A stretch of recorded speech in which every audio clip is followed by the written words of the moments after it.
Medieval maps placed the Garden of Eden at the top of the world, with 4 rivers flowing from it. They weren't trying to be geographical. They were doing theology with maps. And when we understand what those men were truly drawing, the way we read Genesis changes forever. There is a cathedral in England, in the city of Hereford, that houses a strange object, a stretched calf skin, almost 1 meter and 60 centimeters high by 1 meter and 30 centimeters wide. Anyone who enters expecting to see the world as we learned in school gets a shock, because in that skin there is no America, no scale, no north pointing upwards. What exists is a circle, a perfect O. Inside it, a T formed by the waters. And right in the center of this T, in the heart of everything, a city, Jerusalem. That wasn't ignorance, it was conviction. The Hereford Map was drawn around the year 1300, probably by a man named Richard of Haldingham. It is the largest medieval world map to have survived to this day. And here's the detail that changes everything. It wasn't made for anyone to leave London and arrive in Paris. It was made for you to leave your distracted life and arrive at God. That's why East is at the top. We put North at the top because we're used to the compass. They put East at the top for 3 reasons that, for them, weighed more than any compass. The sun rises in the East. Christ would return from the East. And Eden was in the East. When Genesis says that God planted a garden in Eden to the East, those men took the phrase so seriously that they placed the East at the highest point on the page.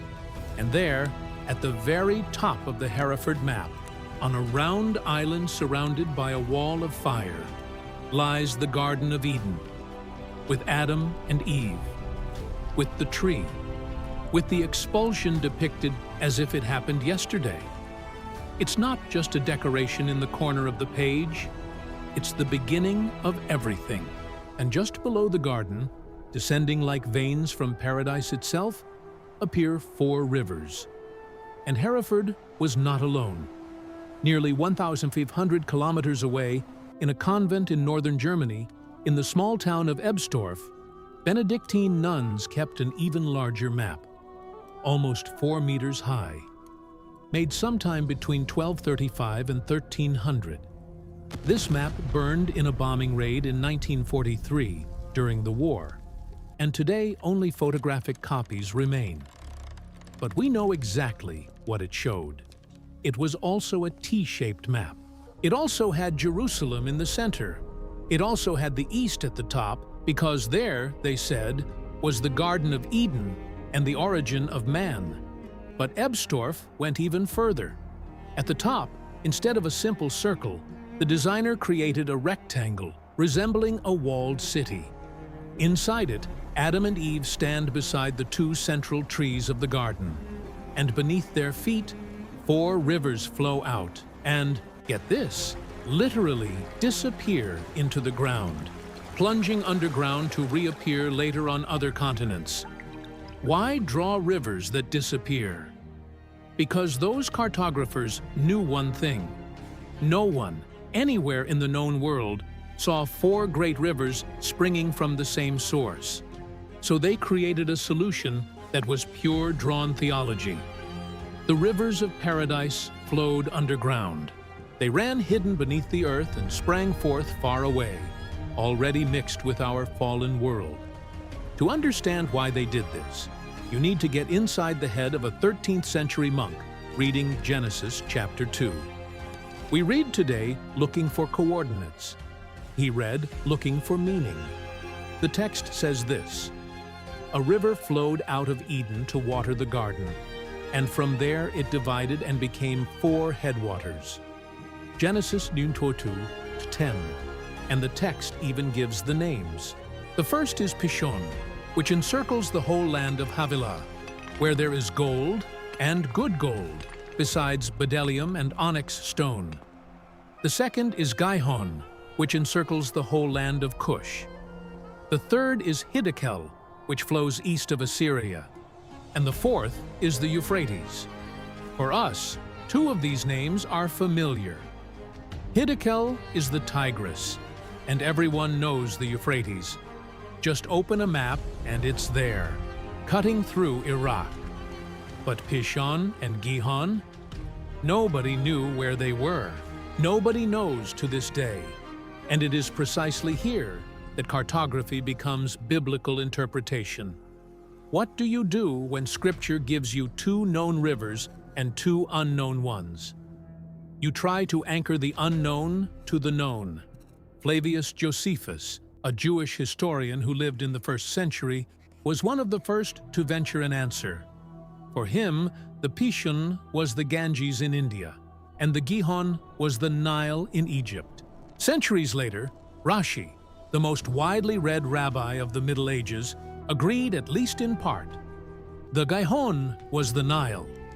This interpretation stuck for almost 1,000 years. Other scholars tried to rearrange the pieces and suggested the Danube, or the Indus River, but the Ganges and Nile duo prevailed.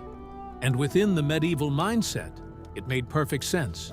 If you believe that the inhabited world is surrounded by a great ocean, and that Eden is on the extreme edge of that world, where else would the largest rivers you know originate? The Ganges in the far east of Asia, the Nile in the far south of Africa, the Tigris and Euphrates in between. There you have it. On T-shaped and O-shaped maps, the four rivers of paradise appeared like this, scattered across the continents, all ultimately originating from the same garden. Notice what they were saying with that. It wasn't a geographical error. It was a declaration of faith written in ink. All the water that sustains life in the world comes deep down from God's paradise. Before moving on to the next part of this story, a quick and sincere request. This type of content, which combines the Bible, history, and ancient documents, takes a lot of research, and almost no one produces it in Portuguese. If you want us to continue unearthing these findings, subscribe to the channel now. It's the simplest way to say that this work is worthwhile. Now, back to the map. Because there was another tradition, older, rougher, more grounded. A tradition that didn't seek Eden in a mythical India at the edge of the world, but rather in the mountains. The Armenian tradition. If you talk to an elderly Armenian in Yerevan today, he will point to Mount Ararat, on the other side of the border in Turkish territory, and say with all the calm in the world, that's where it all began. And this is not a recent invention. Ancient texts describe Armenia as a mountainous region situated around Ararat, containing the sources of the Tigris River, and claim that, according to tradition, it was the location of the Garden of Eden. And the most curious thing is that this tradition has geological logic, not just theological logic. 4 important rivers truly originate in the Armenian plateau. The Tigris and Euphrates spring forth a few kilometers from each other in those mountains. And 2 other rivers in the region, the Araxes, which flows into the Caspian Sea, and the ancient Acampsis, have been associated by many commentators with the Pishon and Gihon. Jewish and Christian commentators of antiquity pointed to the Armenian highlands as a possible location for the garden, precisely because the headwaters of the Tigris and Euphrates still flow there today. And there's another reason why Armenia occupies this place in the imagination of faith. It was also where the Ark landed. And the Ark rested in the 7th month, on the 17th day of the month, upon the mountains of Ararat. Genesis 8:4. Do you understand what this means? In the same region, you have the beginning and the restart, Eden and Ararat, creation and the second chance. Local traditions accumulated layers around that mountain. The Garden of Eden placed in the Araxes River Valley, the tomb of Noah's wife located in the city of Marand, and in a village called Arguri, near a large crevice in the mountain, the place where Noah supposedly planted the first vineyard after the flood. For a medieval Armenian, the map was not an abstraction. It was the window of his house. Eden was not at the end of the world. It was at the beginning of his earth. And it is precisely this tension between a mythical Eden in the Far East and a geographical Eden on the Armenian plateau that reveals what those medieval maps really are. We need to unlearn the word map. What they called Mappa Mundi was not an attempt to measure distances. It was a visual encyclopedia, a drawn Bible, a sermon you could walk around. Ebstorf's map takes this to the extreme. In it, the world itself is drawn as the body of Christ. The head appears at the top, next to Eden. The hands appear at the eastern and western extremes. The feet appear at the base of the map. The entire world resting within the body of the Savior. And no one navigates within a body you contemplate. So when those men drew the 4 rivers flowing from Eden and then disappearing into the ground, they were solving a theological problem with ink, not topography. The problem is this: how can Eden be inaccessible since the fall, guarded by cherubim with a flaming sword, and at the same time be the source of the rivers we use for drinking, fishing, and planting? The medieval answer is of rare beauty. The rivers flow through underground channels. Along the way, they lose the sweetness of paradise and gain the common water of our fallen world. They weren't trying to deceive anyone. They were trying to hold 2 truths together. Eden is real and Eden is lost. Herein lies the difference between theological and geographical intention. A modern map asks, where? A world map asks, why, and in what order? The center is not defined by coordinates. It is defined by value. Jerusalem is at the center because Christ died and resurrected there. Eden is at the top because history began there. For them, human history had a direction. It descends from above, from the garden in the east, passes through the center in Jerusalem, where it is redeemed, and spreads to the edges of the world. It is no coincidence that Hereford's map fills the edges with monstrous creatures and strange peoples. The message was clear. The further from the center of redemption, the further from grace. The map was moral. This also explains why the identification of Pishon and Gihon never settled down. Josephus said Ganges and Nile. Jerome, the translator of the Latin Bible, sometimes suggested something else. Isidore of Seville tried to reconcile the versions. In the 12th century, some bet on the Danube. In the 14th century, when Marco Polo's travels made the Ganges more famous, the old theory returned with force. And the reason for this back and forth was not incompetence. It's that Pishon and Gihon are names laden with symbolism. Havila, the land that the Pishon surrounds, is described as a land of good gold, bdellium, and onyx. To a medieval man, this sounded like India. Kush, the land that the Gihon surrounds, sounded like Ethiopia, like Africa. So the math worked. Pishon was the river that embraces rich India. Gihon was the river that embraces Ethiopia. A symbolic geography that worked perfectly within their world. Now, bring all of this into the present day. How do we read Genesis chapter 2 in the 21st century? We've inherited 2 traps, and almost everyone falls into one of them. The first trap is reading Genesis as if it were a surveyor's report. We want to stick a pin in the satellite map and declare, here was Eden, latitude such and such, longitude such and such. From this desire were born fascinating modern theories. One of them, defended by the archaeologist Juris Zarins, places Eden in the Persian Gulf region. In this proposal, the Pishon would be the ancient bed of a now dry river called Wadi al-Batin, which crossed Arabia in a region rich in gold. The Gihon would be the Karun River, which flows down from Iran.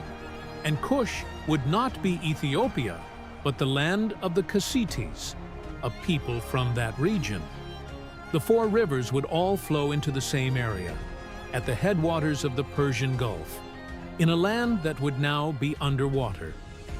It's an interesting theory with a real geological basis, but if read literally, it makes the same mistake as medieval maps. It tries to force four rivers that today do not share a common source to share one. The second trap is the opposite.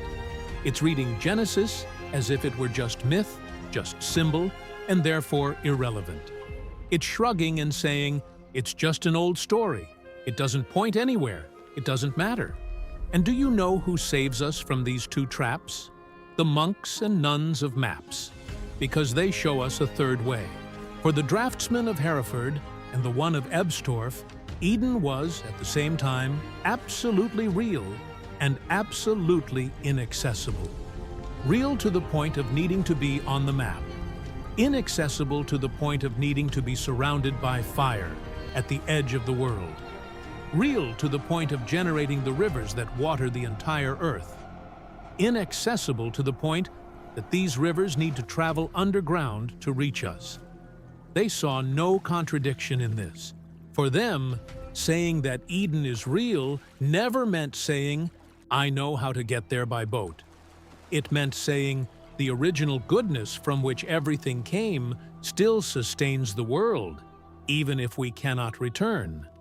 And this changes the way we read the sacred text. Genesis 2 isn't trying to give an address, it's trying to give an identity. When the text says that four branches flowed from a single river, it's saying that all life that spreads across the earth comes from the place of God's presence. In the ancient world, the number 4 was the number of totality. 4 cardinal points, 4 winds, 4 corners of the earth. To say 4 rivers was to say all the rivers. Eden, as the source of 4 rivers, is the ancient way of affirming all life has a single source. And when the text names the Tigris and the Euphrates, it anchors this truth in rivers that the original listener knew intimately. It would be like someone saying today that the Amazon, the Nile, the Yangtze, and the Mississippi flow from Eden. You would understand the message immediately. All the great waters of the world flow from a single place. This isn't cartography, it's worship. And Armenian tradition holds a treasure within this interpretation. It reminds us that the biblical text originated in a world where the Tigris and Euphrates rivers truly spring forth close to one another, high in the mountains. Imagine an Israelite exiled in Babylon, surrounded by the low, swampy plains of Mesopotamia, hearing about a garden where the Tigris and Euphrates flowed together. His mind would immediately wander to the northern mountains, the high place, pure, snowy, where the water flows clean. Placing Eden there was a way of saying, the origin of life is high and pure, not down here, in the mud of captivity, where we are now. So what historical cartography ultimately reveals is not where Eden is located, it's how we read it. The Hereford and Ebstorf maps prove that, for over 1,000 years, Christians read Genesis 2 not as a puzzle to be solved, but as a mystery to be contemplated. They placed Eden on the map precisely because they knew they couldn't go there. That's the most beautiful paradox of those scrolls. They draw what cannot be drawn. They place at the top of the world that which is outside the world. And in doing so, they teach us to read again. Think about your life for a moment.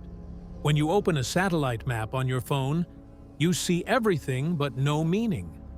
When a medieval person looked at Hereford, they saw little in terms of precision, but everything in terms of meaning. They saw that their life had a beginning, a center, and a destination. The beginning in the garden, up there at the top. The center at the cross in Jerusalem, and the destination on the edges yet to be reached, where their mission continued. The map was a mirror of the soul. And here comes the question this video wants to leave you with. By demanding that Genesis give us coordinates, aren't we missing out on precisely what it wants to give us? Medieval thinkers weren't any less intelligent than we are. In a sense, they were more honest about the kind of text Genesis is. Genesis isn't a book that answers where. It's a book that answers why. There is a where. Why the world exists, why water exists, why gold and precious stones exist in Havilah, why work exists, and why, within each of us, there's a strange longing for a garden we've never seen. Perhaps that's why you feel, from time to time, that life should be different, that there's a peace you seek and can't find anywhere on the map. Those ancient cartographers would name this feeling without hesitation. It's the memory of Eden. It's the sweet water of the garden reaching you through underground channels that only faith can see. Then he showed me the river of the water of life, as clear as crystal, flowing from the throne of God and of the Lamb. Revelation 22:1. Notice this. The Bible opens with a river flowing from a garden and ends with a river flowing from a throne. What was lost back then returns at the end, bigger and better. Medieval maps pointed backward to the enclosed garden. Revelation points forward to the open city, and the same water flows in both directions. If this way of looking at the scriptures opened any windows in your mind today, leave a comment telling us which of these theories about the rivers convinced you more, the one about the Persian Gulf or the one about the mountains of Armenia. And if you're not already following the channel, now's the time, because the next video continues precisely on this frontier between faith and ancient documents. We're going to open the records about what happened to the Ark of the Covenant after it disappeared from history. The men who mapped Hereford and Ebstorf died without ever seeing the Ganges, the Nile, or Mount Ararat. Even so, they placed paradise at the top of their maps, because they understood something that we, with all our GPS, are forgetting. Every river you drink reminds you of a river you've lost, and every spring you find points to an original source. They weren't trying to be geographical. They were doing theology with maps, and their map, at its core, always pointed to a single place: back home.